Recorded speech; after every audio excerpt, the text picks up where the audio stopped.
어머님, 숙제는 왜 안 시키셨어요? 박정임 여사는 아이와 블록을 정리하다 말고 고개를 들었습니다.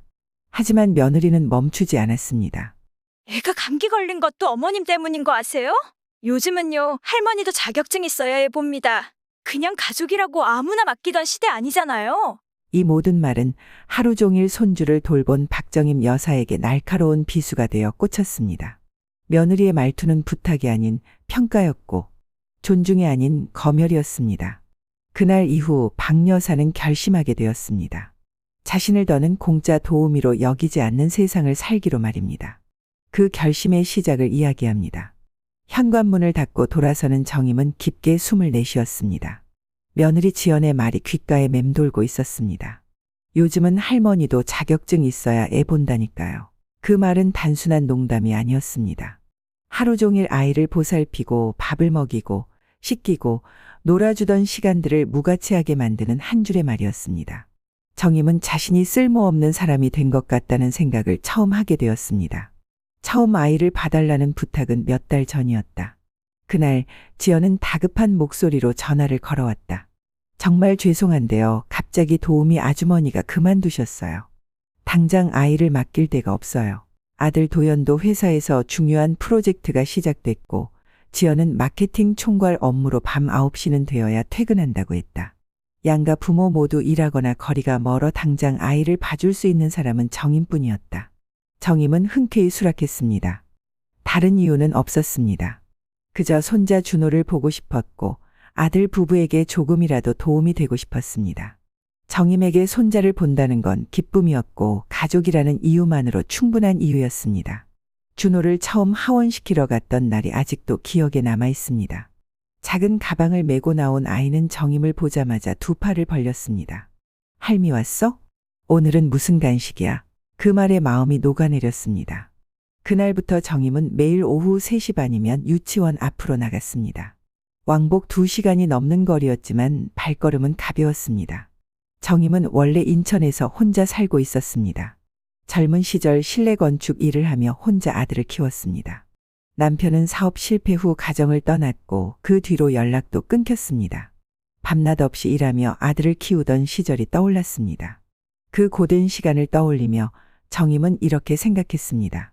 그래도 이렇게 손자 품에 안고 사는 날이 오네. 손주를 돌보는 일은 힘들었지만 행복했습니다. 준호와 함께 그림을 그리고 블록을 쌓는 시간은 무엇과도 바꿀 수 없는 보람이었습니다. 아이가 좋아하는 반찬을 만들어 놓고 집안을 정리하며 하루를 보내는 일이 일상이 되었습니다. 지연은 처음엔 고맙다고 했습니다. 카톡으로는 이모티콘과 함께 감사해요 라는 메시지가 오기도 했습니다. 작은 감사 표현에도 정임은 하루 피로가 싹 가셨습니다.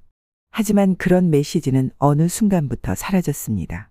대신 정임이 해야 할 일들이 하나씩 늘어나기 시작했습니다. 오늘은 유치원 숙제까지 꼭 해주세요. 저녁에 시간이 없어서요. TV는 20분 이상 틀지 말아주세요. 너무 자극적이라서요. 간식은 무설탕만. 키즈 전용 요거트 아니면 안 돼요. 정임은 매일 메모장을 펴서 새로 바뀐 지시사항을 적어 놓았습니다. 하지만 아무리 노력해도 지연의 기준에 완벽히 부합하기는 어려웠습니다. 준호가 감기에 걸렸던 날 지연은 말했습니다. 혹시 가습기 필터는 갈아주셨어요? 오래된 건 안 좋아요. 정임은 대답하지 못했습니다. 그 집에 가습기가 언제 산 것인지조차 모르는 일이었습니다. 그런데도 마치 아이가 아픈 게 자신의 탓인 것처럼 느껴졌습니다. 아들 도연은 그런 상황에 대해 중재하려 하지 않았습니다. 그저 지연이도 요즘 많이 예민해. 그냥 이해 좀 해줘 라고 말할 뿐이었습니다. 정임은 대답 대신 웃음만 지었습니다. 그러나 속은 점점 허물어져 가고 있었습니다. 하루는 준호가 말했습니다. 할미, 엄마는 왜 할미한테 맨날 뭐라고 해? 그 말에 정임은 한참을 멈췄습니다. 무엇을 말해줘야 아이가 상처받지 않을지 고민했습니다. 엄마가 너 많이 사랑해서 그런 거야. 사랑하니까 더 신경 쓰는 거지. 그 말을 하며 정임의 눈가에는 눈물이 맺혔습니다. 정임은 자신이 단지 손주를 봐주는 존재로만 머무르지 않길 바랐습니다. 가족이라는 이름 아래 최소한의 존중은 받을 수 있을 거라 생각했습니다. 하지만 점점 그 바람은 멀어지고 있었습니다. 하루는 집 청소를 하며 공기청정기를 열었을 때 안쪽에 먼지가 뿌옇게 쌓여 있었습니다. 정임은 곰팡이 냄새에 코를 막았습니다. 이래서 아이가 감기에 자주 걸렸던 건가. 그 길로 마트에 가서 공기청정기와 가습기를 새로 사다 놓았습니다. 하지만 지연의 반응은 차가웠습니다. 이런 건 저희가 알아서 해요. 굳이 이런 것까지 안 하셔도 돼요. 정임은 대답하지 않았습니다. 그 순간 그녀는 느꼈습니다. 자신의 배려는 고마움이 아니라 간섭으로 받아들여지고 있다는 사실을. 그날 밤 정임은 잠들지 못했습니다. 몇 번이고 손에 잡히는 작은 다이어리를 열고 닫았습니다. 지연의 말, 도연의 무관심, 준호의 얼굴이 머릿속을 떠나지 않았습니다. 나는 왜 이렇게까지 하고 있는 걸까? 그 물음이 처음으로 마음속 깊이 박혔습니다. 그리고 그 의문이 확신으로 바뀌는 날은 아주 우연한 실수로 다가오게 됩니다. 엘리베이터 층을 잘못 누른 어느 저녁, 정임은 전혀 듣지 말아야 할 대화를 듣게 됩니다. 그날 이후 그녀는 마음속에서 완전히 다른 결정을 내리게 됩니다. 그날도 정임은 평소처럼 오후 3시 30분쯤 유치원 앞에 도착했습니다. 준호는 그녀를 보자 반갑게 달려왔고 작은 손으로 그녀의 주름진 손을 꼭 잡았습니다. 집으로 돌아오는 길, 아이는 길가에 개미를 보며 한참을 이야기했습니다.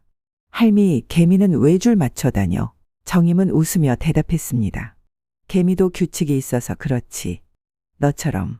그때만 해도 그날이 평소와 다를 것이라는 예감은 없었습니다. 집에 도착하자 정임은 아이의 가방을 열고 옷을 갈아입히고 간식을 챙겼습니다. 브로콜리를 거부하는 아이에게 시금치 나물을 삶아주고 김이 모락모락 나는 밥을 준비했습니다. 준호는 잘 먹었습니다. 정임은 뿌듯했습니다. 하지만 그 행복은 얼마 가지 않았습니다. 저녁 7시가 넘어 지연이 퇴근에 돌아왔습니다. 정임은 반갑게 인사를 건넸지만 지연은 곧장 아이의 식판을 살펴보며 말했습니다. 시금치요? 어머님, 제가 브로콜리 먹이라고 했잖아요. 정임은 순간 멈칫했습니다. 준호가 브로콜리를 너무 싫어해 억지로 먹이기보다 잘 먹는 채소로 대체했을 뿐이었습니다. 하지만 지연은 그 사정을 들으려 하지 않았습니다. 그렇게 편식하니까 면역력이 떨어지는 거예요. 어머님도 아이 키워보셨잖아요. 정임은 말을 삼켰습니다. 뭐라 대꾸하면 괜한 변명처럼 들릴 것 같았습니다. 다음 날은 더 난감한 일이 생겼습니다. 유치원에서 돌아온 준호가 책가방을 열며 말했다. 할미, 엄마가 숙제 꼭 하랬어. 안 하면 혼난대. 숙제를 꺼낸 정임은 아이와 함께 앉았습니다. 하지만 준호는 자꾸 딴청을 피웠고 결국 엄마랑 할래 라며 책을 덮어버렸습니다. 정임은 그럼 저녁 먹고 하자 고 말하고 잠시 TV를 틀어주었습니다. 그러나 예상보다 시간이 훌쩍 흘렀고 그 사이 지연이 들어왔습니다. 그리고 그 자리에서 다시 말이 나왔습니다. 어머님, 숙제는 왜 안 하셨어요? 정임은 당황했습니다. 하려고 했는데 아이가 엄마랑 하겠다고 해서. 지연은 한숨을 쉬었습니다. 그게 문제예요. 아이가 싫다고 하면 그냥 안 시키세요. 엄마가 아니면 안 된다는 걸 왜 만들어줘요? 그 말은 정임의 마음을 다시 한번 꾹 눌렀습니다. 정임은 자신이 아이를 더 편하게 만들어준 게 아니라 방해가 된 사람처럼 느껴졌습니다. 그날 밤 정임은 고민 끝에 아들 도연에게 전화를 걸었습니다. 도연아, 요즘 지연이 말투가 너무 날카롭다. 내가 뭘 그렇게 잘못하고 있는 걸까? 도연은 머뭇거리며 말했습니다. 엄마, 지연도 일 많고 예민해서 그래. 그냥 좀만 참아줘. 엄마도 애 키워봤잖아. 정임은 조용히 끊었습니다. 참아줘. 그 말이 얼마나 익숙한 위로인지를 알고 있었습니다. 하지만 그것이 위로인지 방관인지는 이제 구분이 가기 시작했습니다. 며칠 후 정임은 물병과 수저통을 미리 설거지해 두었습니다. 지연이 퇴근하자 식탁 위를 바라보며 말했습니다. 어머님, 이거 왜 씻어 놓으셨어요? 효율적으로 하시려면 저한테 시키신 걸 먼저 해주세요. 괜히 중복되잖아요. 정임은 그저 웃으며 고개를 끄덕였습니다. 하지만 그날 밤 그녀는 잠을 이루지 못했습니다. 고작 식기 몇 개 씻어둔 게 문제라면 자신이 할 수 있는 일은 아무것도 없겠다는 생각이 들었습니다. 그날 이후 정임은 스스로를 점점 작게 만들기 시작했습니다. 말을 아꼈고 행동을 줄였고 표정마저 조심했습니다. 하지만 아이를 향한 애정만큼은 줄일 수 없었습니다. 준호가 자는 모습을 바라보며 그녀는 속으로 중얼거렸습니다. 얘는 뭘 모른다. 얘는 그냥 사랑받아야 할 나이니까. 하지만 어른들의 말과 행동은 아이의 마음에도 흔적을 남기기 시작했습니다. 할미, 엄마가 할미한테 자꾸 뭐라고 하는 거 나도 들었어. 준호는 작은 목소리로 말했습니다. 정임은 아이의 머리를 쓰다듬으며 대답했습니다. 괜찮아. 엄마가 바쁘셔서 그래. 넌 아무 걱정하지 마. 그러나 속으로는 아팠습니다. 아이가 그걸 느끼고 있다는 사실이 더욱 마음을 무겁게 했습니다. 그녀는 자신이 정말 잘못하고 있는 건지 다시금 스스로를 돌아보았습니다. 하지만 마음 한편에서는 이런 생각도 들었습니다. 정말 이건 존중의 문제 아닐까? 정임은 더 이상 스스로를 탓하지 않기로 했습니다. 문제는 자신이 아니라 이 집안에서 당연하게 여겨지는 희생이라는 걸 깨닫기 시작했기 때문입니다. 그리고 어느 저녁 예상치 못한 사건이 정임의 생각을 확신으로 바꾸게 됩니다. 엘리베이터 버튼을 잘못 누른 날 그 아래층 복도에서 들려온 목소리. 정임은 멈춰섰고 그 목소리에 귀를 기울였습니다. 그곳에서 들려온 대화는 단순한 갈등이 아니라 한 사람을 이용하려는 속내가 적나라하게 드러난 진실이었습니다. 엘리베이터 문이 열렸을 때 정임은 무심코 아래층 버튼을 잘못 누른 걸 알아차렸습니다. 아이고, 다시 눌러야겠네. 하지만 그 순간 복도 끝에서 들려오는 익숙한 목소리에 발걸음이 멈췄습니다. 자기, 오늘 진짜 너무 피곤하다. 분리수거는 엄마한테 시키면 안 될까? 지연의 목소리였습니다. 이어 도연의 낮고 웃기는 듯한 목소리가 들려왔습니다. 그래, 도랑치고 가재 잡고 엄마한테 애 맡기고 집안일까지 시키는 거. 나쁘지 않지. 정임은 그 자리에 얼어붙은 듯 서 있었습니다. 그들의 대화는 가벼운 농담 같았지만 내용은 분명히 진심을 내포하고 있었습니다. 근데 자기, 솔직히 너무 깐깐하지 않아? 그러니까 도우미들이 오래 못 버티는 거야. 그건 그렇지. 근데 난 내가 직접 키우고 싶진 않거든. 효율이 안 맞아. 그 말을 듣는 순간 정임의 숨이 막혀왔습니다. 그들은 지금 손자 돌봄을 효율과 편의의 문제로 이야기하고 있었습니다. 그리고 그 효율을 위해 자신이 당연히 희생하고 있는 현실을 아무렇지도 않게 받아들이고 있었습니다. 지연은 말했습니다. 솔직히 어머님이 좀 눈치가 없긴 해. 뭐든지 자기 마음대로 해버리잖아. 그래도 공짜니까 괜찮지 뭐. 아, 맞다. 내년쯤 되면 얘기 꺼내봐야겠다. 그때 말했던 아파트 지원 얘기. 어머님 기분 맞춰드리면서 슬쩍 꺼내면 되지 않을까. 도연이 조심스럽게 되물었습니다. 근데 그걸 꼭 우리 앞으로 받아야 해. 당연하지. 지금은 어머님 명의인데 준호 이름으로 하면 나중에 내 맘대로 안 되잖아. 정임은 순간 숨을 멈췄습니다. 이야기는 단순한 불만이 아니라 철저히 계산된 속내였습니다. 내가 도대체 뭐였던 거지? 그녀는 천천히 발걸음을 돌려 계단을 올라갔습니다. 그 짧은 거리 동안 머릿속은 온갖 생각으로 복잡해졌습니다. 웃으며 손주를 안아주던 날들, 지연이 처음 건넨 감사의 말들, 도연의 무심한 대답들. 그 모든 순간이 거짓 같았습니다. 집에 도착하자 정임은 한참 동안 아무 말 없이 소파에 앉아 있었습니다. 잠시 후 도연에게 전화가 걸려왔습니다. 엄마, 내일도 올 수 있지? 정임은 대답하지 않았습니다. 그리고 그 다음 날 예정된 시간에 집을 나서지 않았습니다. 도연은 다시 전화를 걸어왔습니다. 엄마, 왜 안 오셨어? 정임은 조용히 말했습니다. 준호는 다른 사람이 봐야겠다. 그 말에 도연은 당황했습니다. 무슨 일 있었어? 지연이가 뭐라고 했어? 정임은 그 어떤 설명도 하지 않았습니다. 단지 이젠 그만하자 는 말만 덧붙였습니다. 그날 저녁 도연과 지연이 정임의 집을 찾아왔습니다. 정임은 문을 열어주지 않았습니다. 그들은 문 앞에서 말했습니다. 어머님, 오해가 있으신 거면 직접 말씀해 주세요. 솔직히 말해서 어머님이 요즘 너무 감정적으로 행동하세요. 저희도 직장 생활 하느라 정신없어요. 정임은 그 목소리를 들으며 눈을 감았습니다. 그 말투와 어조, 그 모든 것이 이제는 너무 익숙했습니다. 감사 대신 지적, 이해 대신 방어, 대화 대신 회피. 이 가정에서 정임이 설 자리는 더 이상 없었습니다. 며칠 후 도연은 다시 찾아왔습니다. 이번엔 혼자였습니다. 엄마, 지연이 많이 반성했어. 그냥 예민해서 그런 거야. 정임은 고개를 저었습니다. 그런 게 아니야. 그냥 내가 나를 지키고 싶어진 거야. 그 말에 도연은 아무 말도 하지 못했습니다. 그는 늘 그랬듯 중간에 서서 어느 쪽도 깊이 들여다보지 않았습니다. 그리고 이번에도 그저 어색한 미소만 남겼습니다. 그날 이후 정임은 다시 유치원 앞에 가지 않았습니다.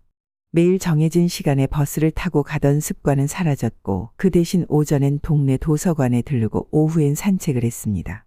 처음엔 허전했지만 점차 자신을 위한 시간이 생겼다는 사실에 위안이 되었습니다.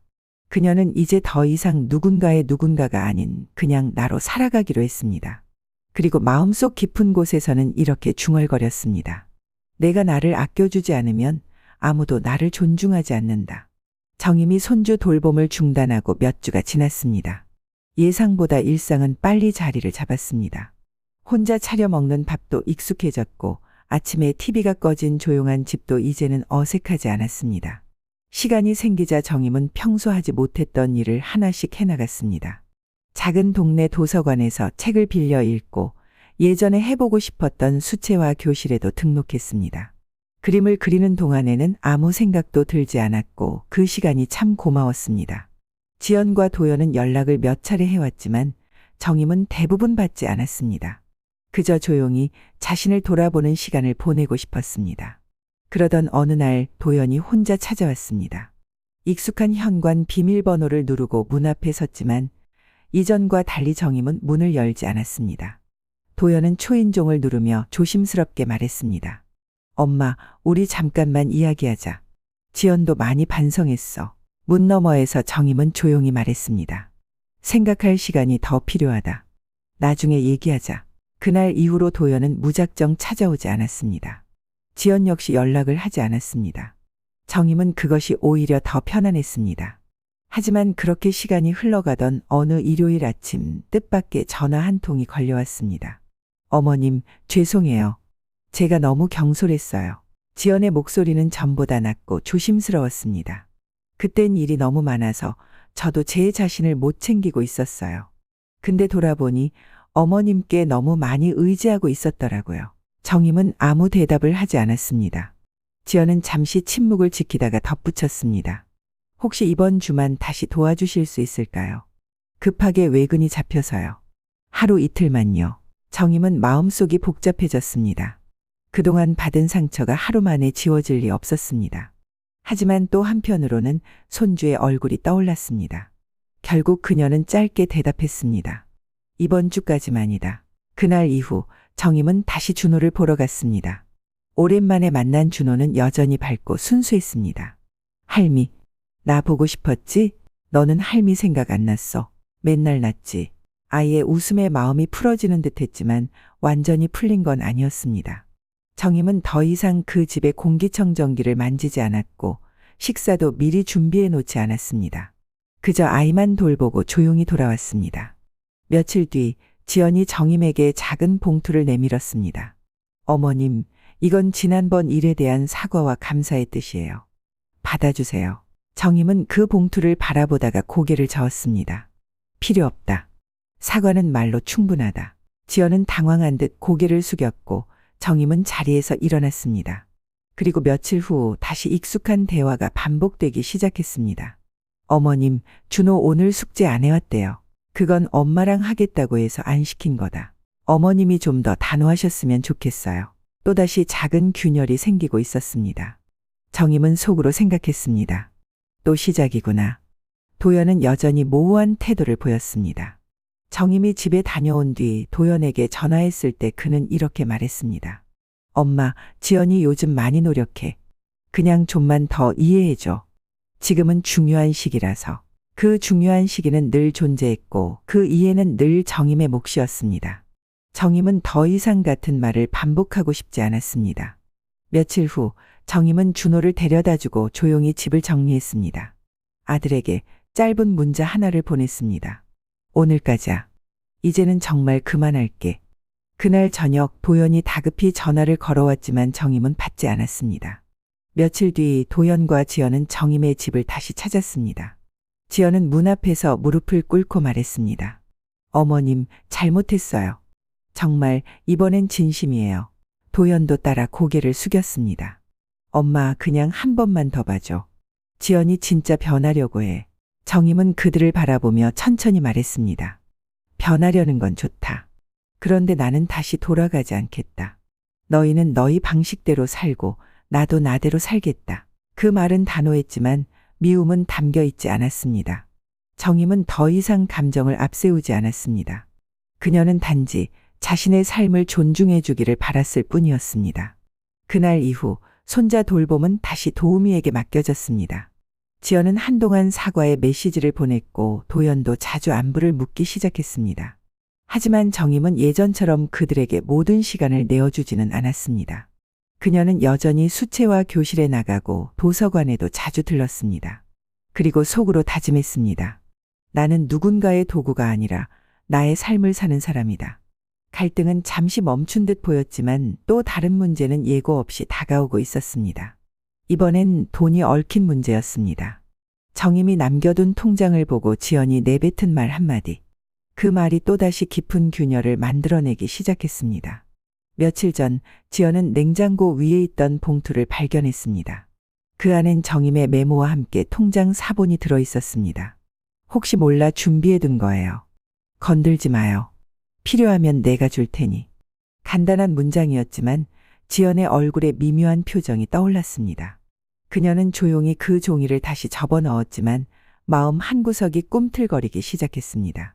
며칠 후 도연과 지연은 늦은 밤 거실에서 나누는 대화 속의 본심을 조금씩 드러냈습니다. 자기 어머님이 통장에 꽤 모아두신 것 같아. 그냥 잠깐 보여주신 건데 숫자가 장난 아니었어. 도연은 시큰둥한 얼굴로 대답했습니다. 그래도 우리한테 주실까? 그동안도 말만 많았지 결정적인 건 다 자기식으로 하셨잖아. 지연은 입꼬리를 올리며 말했습니다. 그래서 더 필요해. 잘 보이자고. 효준이 명의로라도 조금 옮겨두면 좋지 않을까 싶어. 정임은 이 대화를 들은 건 아니었지만 며칠 전부터 지연의 행동에서 작은 변화가 느껴졌습니다. 이전과 달리 먼저 안부를 물었고 늦은 시간에도 톡을 보내며 근황을 전했습니다. 정임은 처음엔 이상하다고 생각하지 않았습니다. 늦게라도 반성했구나라는 생각에 마음을 조금 열기도 했습니다. 그러나 어느 날 도연이 조심스럽게 꺼낸 말에 그녀는 다시 멈칫했습니다. 엄마, 예전에 말했던 거 기억나? 효준이 앞으로 교육자금으로 조금 지원해 줄 수 있냐고 했던 거. 정임은 고개를 끄덕였습니다. 과거 도연이 장난처럼 꺼낸 말을 어렴풋이 기억하고 있었습니다. 근데 왜 또 그 얘기가 나와? 도연은 머뭇거리다 말을 이었습니다. 요즘 지연도 회사 일이 불안정하고 우리도 대출이 좀 많아서 그냥 그때 엄마가 말했던 교육비 일부라도 미리 주시면 어때서? 그 말은 정임에게 낯설지 않았습니다. 그녀는 단호하게 대답했습니다. 그건 내가 필요할 때 주겠다고 했지. 내가 필요할 때 주겠다고 한 건 아니야. 그 말에 도연의 얼굴이 굳었습니다. 그는 아무 말 없이 방으로 들어갔고 그날 저녁 집안 분위기는 싸늘하게 가라앉았습니다. 며칠 후 지연은 아이를 재운 뒤 조용히 정임에게 다가와 말했습니다. 어머님, 제가 무례했으면 죄송해요.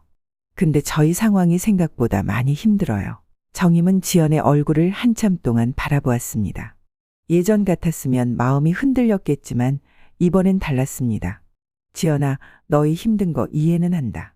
근데 그건 나한테 요구할 게 아니라 너희가 해결해야 할 문제야. 그 말에 지연의 표정이 굳었습니다.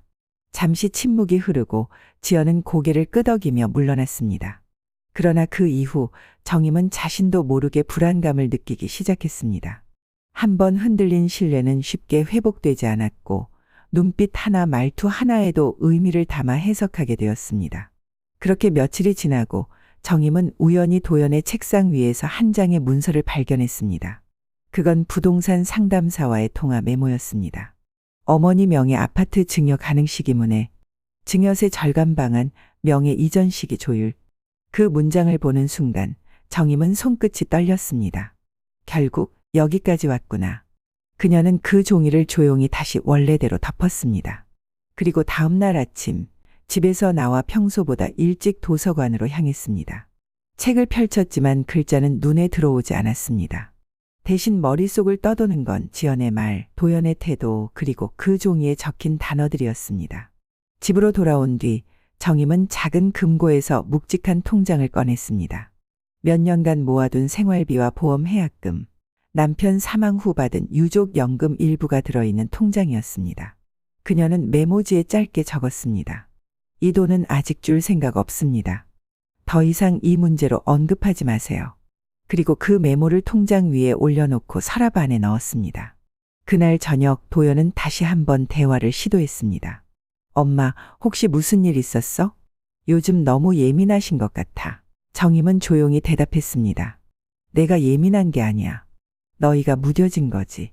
그 한마디는 그 어떤 설명보다 묵직했습니다.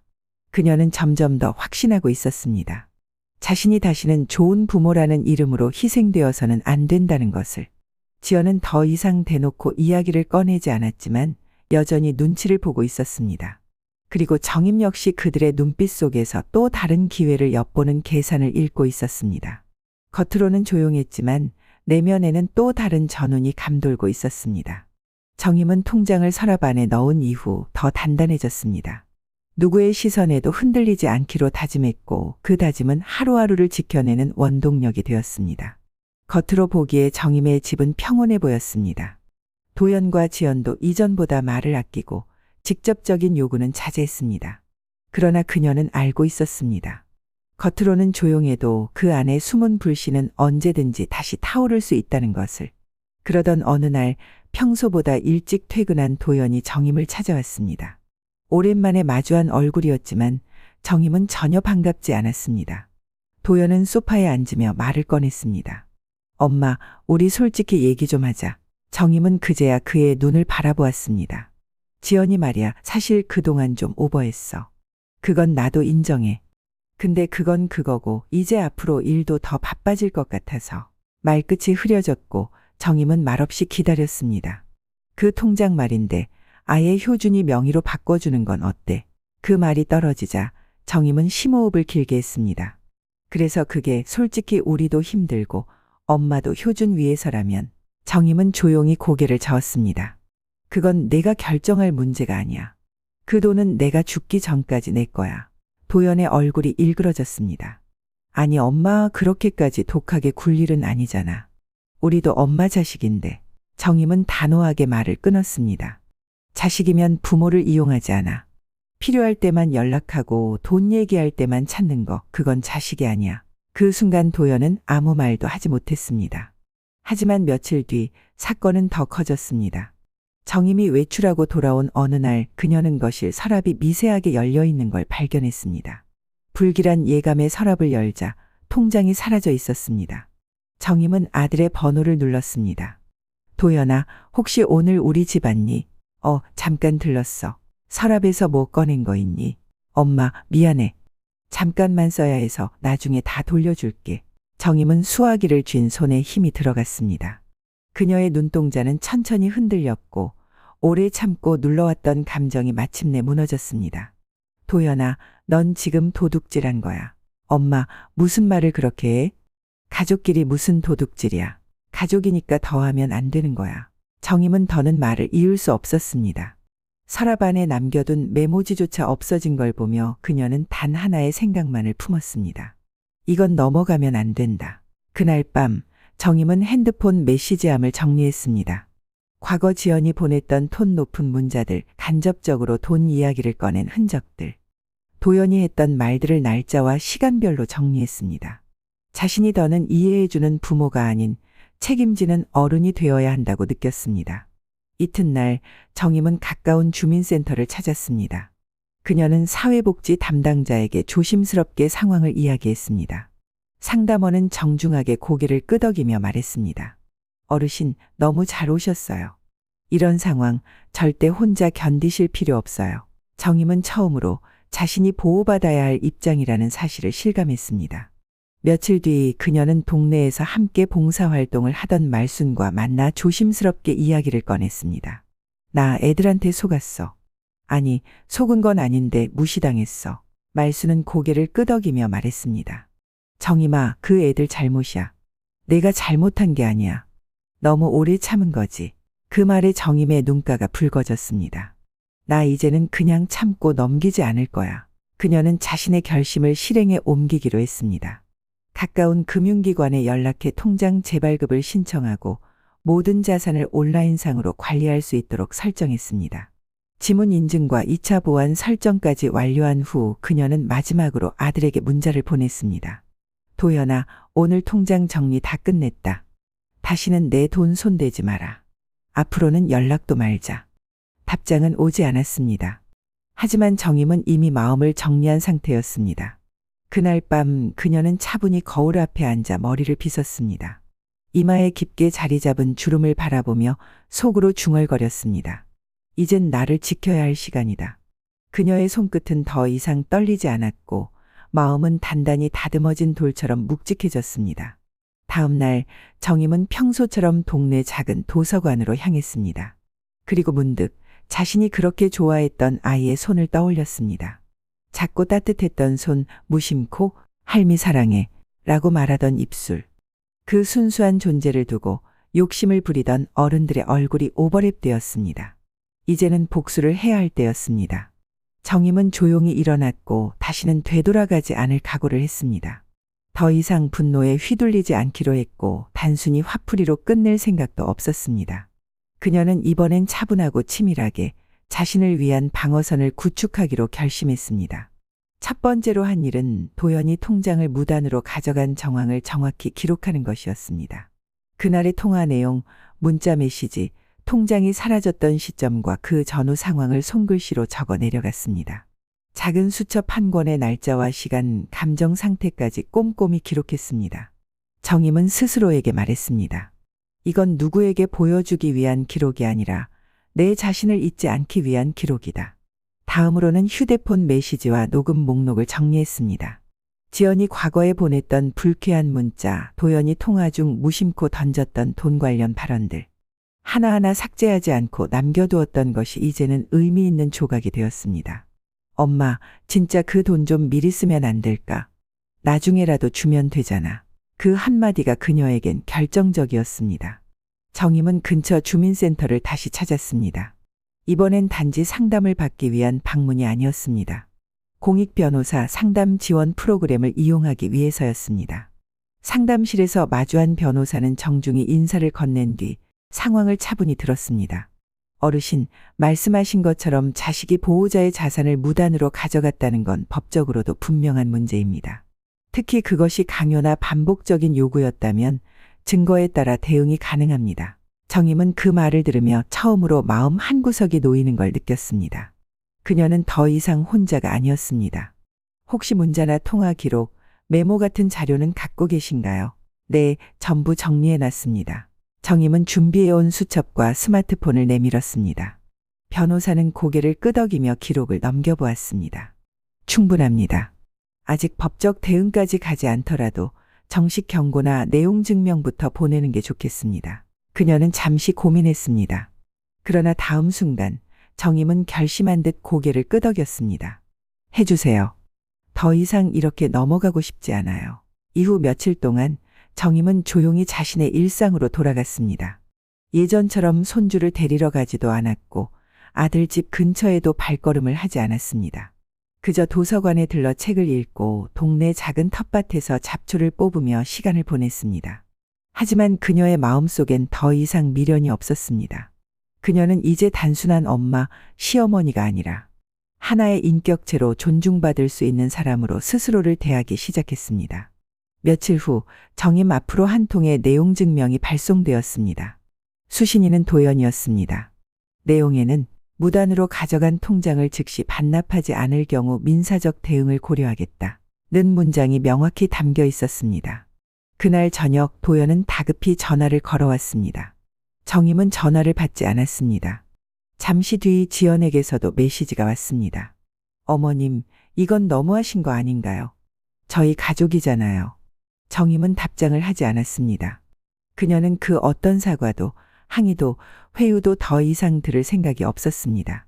며칠 뒤 도연이 직접 집으로 찾아왔습니다. 정임은 문을 열지 않았습니다. 그리고 유리창 너머로 짧게 말했습니다. 내가 사라진 통장을 되찾기 위해 이런 선택을 한 게 아니라 내가 사라지지 않기 위해서 이걸 시작한 거다. 그 말은 처음이자 마지막으로 그녀가 아들에게 건넨 경고였습니다. 그날 이후 정임은 더 이상 연락을 받지 않았습니다. 지연도 조용했고 도연도 어떤 반응도 보이지 않았습니다. 아마 두 사람은 여전히 상황을 정리하고 있을지도 모릅니다. 하지만 정임에게는 이제 그들이 어떻게 행동하는지가 중요하지 않았습니다. 그녀는 자신이 지켜야 할 선을 분명히 그었고 그 선을 넘어서는 누구에게도 더 이상 관여하지 않기로 했습니다. 한 달 뒤 정임은 자원봉사 단체에서 고령자 인권 교육에 참여했습니다. 그곳에서 만난 사람들과 대화를 나누며 그녀는 조금씩 밝아졌습니다. 요즘 자식들이 부모를 보호자가 아니라 자산 관리인처럼 본다니까요. 그 말에 정임은 고개를 끄덕이며 웃었습니다. 그리고 속으로 말했습니다. 이제는 나도 누가 나를 어떻게 보든 흔들리지 않는다. 그녀는 스스로에게 가장 소중한 자산이 무엇인지 깨달았습니다. 그건 돈도 명의도 가족이라는 껍데기도 아닌 자신을 지키는 용기였습니다. 그해 겨울 정임은 인생의 속도를 늦췄습니다. 오랜 시간 타인의 기대와 요구 속에서 살아왔던 자신을 되돌아보며 진짜 나에게 집중하는 시간을 갖기로 했습니다. 내용 증명을 보낸 이후 도연과 지연은 한동안 연락이 없었습니다. 손주 준호의 소식도 들을 수 없었지만 정임은 담담했습니다. 이제 누군가의 안부로 자신의 하루를 채우지 않기로 했기 때문입니다. 그녀는 매주 수요일이면 지역 복지센터에 들렀습니다. 같은 또래의 어르신들과 함께 그림을 그리고 유아 봉사활동도 함께 했습니다. 누군가의 부탁이 아니라 스스로 선택한 일이었기에 그 시간은 자유로웠고 따뜻했습니다. 한 달쯤 지난 어느 날 복지센터 한켠에서 한 아이의 목소리가 들렸습니다. 할머니, 저기 준호랑 놀이터에서 놀았던 수지예요. 정임이 고개를 돌리자 익숙한 얼굴이 눈에 들어왔습니다. 잠시 뒤 그녀는 수지의 손을 잡고 센터 안으로 들어오는 두 사람을 마주하게 되었습니다. 도연과 준호였습니다. 그 순간 정임의 가슴은 덜컥 내려앉았지만 겉으로는 차분하게 인사를 건넸습니다. 왔구나. 준호는 망설이다가 한 걸음 다가왔습니다. 할머니, 나 보고 싶었지?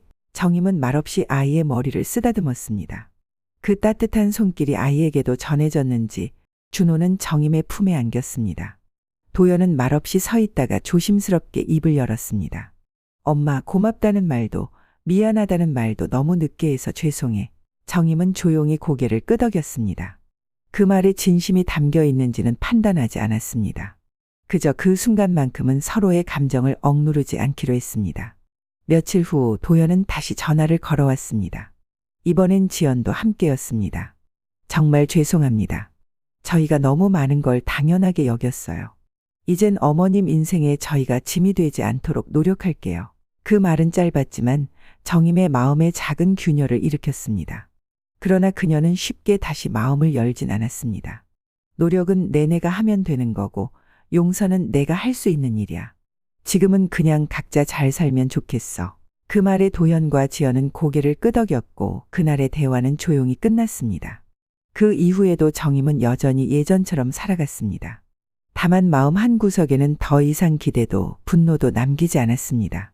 봄이 오고 정임은 동네 작은 도서관에 새로 생긴 시니어 독서 모임에 참여했습니다. 매주 같은 시간 같은 자리에서 사람들과 책을 읽고 의견을 나누는 일이 일상이 되었습니다. 어느 날 도연에게서 문자가 도착했습니다. 엄마, 다음 주에 준호 발표회가 있어. 혹시 시간 괜찮으면 와줄 수 있을까? 정임은 한참 동안 화면을 바라보다 짧게 답장을 보냈습니다. 그날은 봉사활동이 있어서 못 가겠다. 나중에 영상 보내줘. 이전 같았으면 당연히 달려갔을 자리였지만 이젠 자신의 시간을 우선하는 삶을 택했습니다. 그 선택이 누군가에겐 서운함이 될 수도 있었지만 정임에게는 필요했던 변화였습니다. 몇 달 뒤 정임은 준호와 간단한 산책을 하며 이런 대화를 나누었습니다. 할머니, 우리 다음에 또 놀 수 있어? 그럼 내가 보고 싶다고 하면 언제든지 봐줄 수는 있지. 하지만 이제는 내 엄마 아빠가 먼저 잘해야 해. 아이의 눈에는 그 말이 무슨 뜻인지 잘 이해되지 않았겠지만 정임은 웃으며 손을 잡아주었습니다. 시간이 흘렀고 도연 부부는 예전처럼 모든 걸 요구하는 태도를 보이지 않았습니다. 지연은 가끔 정임에게 반찬을 나눠주기도 하고 동네 카페에서 커피를 대접하기도 했습니다. 정임은 그것이 완벽한 화해는 아니라는 걸 알고 있었습니다. 그러나 그들의 변화가 진심이라면 그걸 천천히 받아들일 여유는 있었습니다. 무엇보다 이제는 자신이 스스로를 지킬 수 있다는 사실이 그녀를 다시 일어서게 만들었습니다.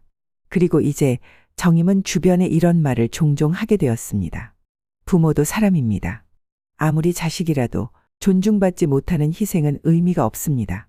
그 말에 고개를 끄덕이는 이들이 하나둘 생겨났고 그녀는 그들 속에서 조금씩 위로를 얻었습니다. 이제 정임은 누군가의 엄마이기 전에 자신의 이름을 가진 사람으로 살아가고 있습니다. 그녀의 하루는 타인의 기대보다 자신의 평온으로 채워지고 있었습니다. 그리고 그 평온 속에서 그녀는 늦은 인생의 진짜 시작을 맞이하고 있었습니다.